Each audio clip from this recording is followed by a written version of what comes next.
the first woman running for president, the oldest Republican presidential candidate, the first African-American Democratic nominee.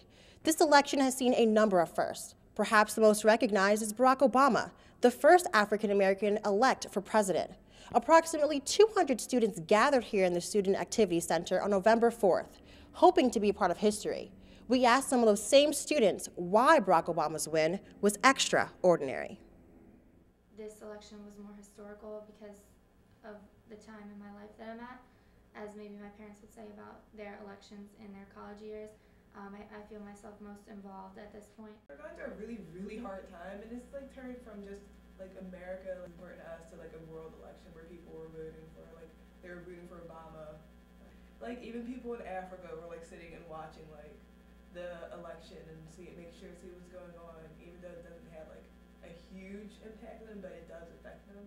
Like, he's African American, first African American president, and I feel as though it's going to be a huge change once he's in the White House. Historically speaking, African Americans were enslaved in the U.S. for over 200 years, freed in 1863. Even though they were granted citizenship through the 14th and 15th Amendment, it was not until the mid-1960s that African Americans could fully exercise constitutional rights, such as voting. The question is, has the election of the first African American president over 40 years later had an impact on the African American community? Hopefully for the better, and not like, oh, well, we can do anything now, because like, hopefully it won't be anything like that, but I think it definitely should impact the Black community. In office, he's probably gonna help like those like African Americans who like gonna give them more opportunities per se to help better themselves and everything, and now they actually have a role model to look forward to. African Americans are not the only minority group to be discriminated against in the U.S.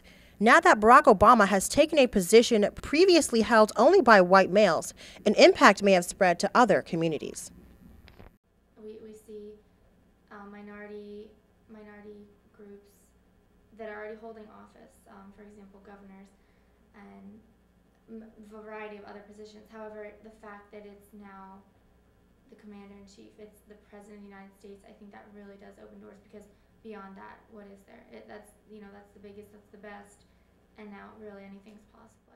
Monumental in the beginning because there was a female and a African American running. I think maybe more females would try to get in office, and then maybe like another ethnic group like Asian or Hispanic or something. Just to show that anybody can do it. Just anybody can do it. If you have your heart and your mind into it, you can just do whatever you want. And he proved that. He can do whatever he wants to be a president. To be president. That's amazing.